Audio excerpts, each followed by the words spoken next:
আসসালামু আলাইকুম। আজকে সর্বশেষ সংবাদ জানাবো আমি নুসরাত। প্রথমেই জানিয়ে দেব সংবাদ শিরোনাম। যুক্তরাজ্যের ভিসা নিয়ে বাংলাদেশিদের জন্য নতুন বার্তা। ভারতের উপর থেকে অতিরিক্ত 25% শুল্ক প্রত্যাহার করে নিলেন ট্রাম্প। জামায়াতের মতো মিথ্যাবাদী দুনিয়ায় দ্বিতীয়টি আর নেই বললেন চরমোনাই পীর।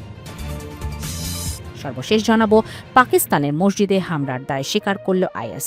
শিরোনাম শুনলেন, এবারে বিস্তারিত। যুক্তরাজ্যের ভিসা নিয়ে বাংলাদেশিদের জন্য নতুন বার্তা।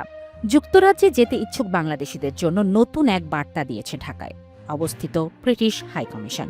এতে বলা হয়েছে, আগামী 25 ফেব্রুয়ারি থেকে নতুন ব্যবস্থায় চলবে যুক্তরাজ্যের ভিসা কার্যক্রম। শনিবার 7 ফেব্রুয়ারি এই বার্তা দিয়েছে ব্রিটিশ হাইকমিশন।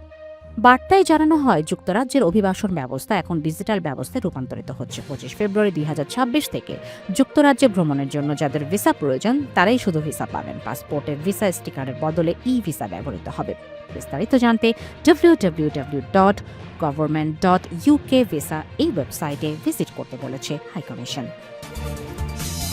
ভারতের উপর থেকে অতিরিক্ত 25% শুল্ক প্রত্যাহার করে নিলেন ট্রাম্প। রাশিয়া থেকে জ্বালানি তেল আমদানির জেরে ভারতীয় পণ্যের উপর আরোপ করা অতিরিক্ত 25% শুল্ক প্রত্যাহার করে নিয়েছেন মার্কিন প্রেসিডেন্ট ডোনাল্ড ট্রাম্প।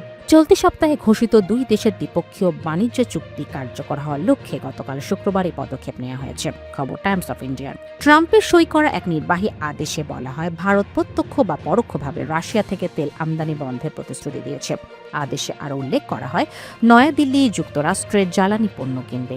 পাশাপাশি আগামী 10 বছর ওয়াশিংটনের সঙ্গে প্রতিরক্ষা সহযোগিতা সম্প্রসারণের একটি রূপরেখা তৈরিতেও সম্প্রতি প্রতিশ্রুতিবদ্ধ হয়েছে ভারত। এই অতিরিক্ত 25% শুল্ক প্রত্যাহারের সিদ্ধান্ত স্থানীয় সময় শনিবার রাত 12:01 ইস্টার্ন টাইম থেকে কার্যকর হবে। ট্রাম্প ভারতীয় পণ্যের উপর থেকে শুল্ক কমাতে বাণিজ্য চুক্তির ঘোষণা দেওয়ার কয়েকদিন পরেই এই নির্বাহী আদেশ জারি করলেন। ট্রাম্পের দাবি, ইউক্রেন যুদ্ধের প্রেক্ষাপটে ভারতের প্রধানমন্ত্রী নরেন্দ্র মোদী রাশিয়া থেকে তেল কেনা বন্ধের প্রতিশ্রুতি দিয়েছেন। জামাতের মতো মিথ্যাবাদী দুনিয়ায় দ্বিতীয়টি আর নেই বললেন চরমোনাই পীর। চরমোনাই পীর ও ইসলামী আন্দোলন বাংলাদেশের আমির মুফতি সৈয়দ মোহাম্মদ রেজাউল করিম বলেন, ক্ষমতার লোভে রাজনীতি করলে নীতি থাকে না। আমরা ব্যক্তিগত স্বার্থে নয়, আল্লাহর সন্তুষ্টি, দেশপ্রেম ও মানুষের সেবার জন্য রাজনীতি করি। আমরা এমপি বা মন্ত্রী হওয়ার জন্য রাজনীতি করি না, বরং দেশ, ইসলাম ও মানুষের কল্যাণ নিশ্চিত করাই আমাদের রাজনীতির মূল লক্ষ্য। শুক্রবার 6 ফেব্রুয়ারি সন্ধ্যায় বরগুনার পাথরঘাটা হাই স্কুল মাঠে ইসলামী আন্দোলন বাংলাদেশের এক নির্বাচনী জনসভায় প্রধান অতিথির বক্তব্যে তিনি এসব কথা বলেন। রেজাউল করিম বলেন, স্বাধীনতার পর গত 54 বছরে যারা দেশ পরিচালনা করেছেন তাদের হাত ধরেই বাংলাদেশের দুর্নীতি 5 বার চ্যাম্পিয়ন হয়েছে। হাজার হাজার কোটি টাকা বিদেশে পাচার হয়েছে। এই পরিণতিতে বিদেশে গড়ে উঠেছে কুখ্যাত বেগমপাড়া। পাকিস্তানে মসজিদে হামলার দায় স্বীকার করল আইএস। পাকিস্তানের রাজধানী ইসলামাবাদে অদূরে একটি শিয়া মসজিদে ভয়াবহ বোমা হামলার ঘটনা ঘটেছে। রক্তক্ষয়ী এই হামলার কিছুক্ষণ পরে আন্তর্জাতিক জঙ্গি গোষ্ঠী ইসলামিক স্টেট আইএস এই দায় স্বীকার করেছে। শক্তিশালী এই বিস্ফোরণে নারী, শিশু সহ শতাধিক মানুষ গুরুতর আহত হয়েছেন বলে জানা গেছে। হামলার খবর পাওয়া মাত্রই ঘটনাস্থলে উদ্ধারকর্মী এবং নিরাপত্তা বাহিনীর সদস্যরা উপস্থিত হন। আহতদের উদ্ধার করে দ্রুত স্থানীয় হাসপাতালে স্থানান্তর করা হয়েছে। হাসপাতালের পক্ষ থেকে জানানো হয়েছে যে আহতদের মধ্যে বেশ কয়েকজনের অবস্থা অত্যন্ত আশঙ্কাজনক, যার ফলে নিহতের সংখ্যা আরও বাড়তে পারে বলে ধারণা করা হচ্ছে।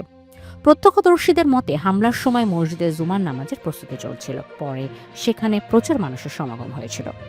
পাকিস্তানের প্রধানমন্ত্রী এই কাপুরুষোচিত হামলার তীব্র নিন্দা জানিয়েছেন এবং ঘটনার রহস্য উদ্ঘাটনে উচ্চ পর্যায়ে তদন্তের নির্দেশ দিয়েছেন। হামলার পর ইসলামাবাদ এবং এর আশেপাশের এলাকায় সর্বোচ্চ নিরাপত্তা সতর্কতা জারি করা হয়েছে। গুরুত্বপূর্ণ স্থাপনা ও ধর্মীয় উপাসনালয়গুলোতে অতিরিক্ত পুলিশ মোতায়েন করা হয়েছে।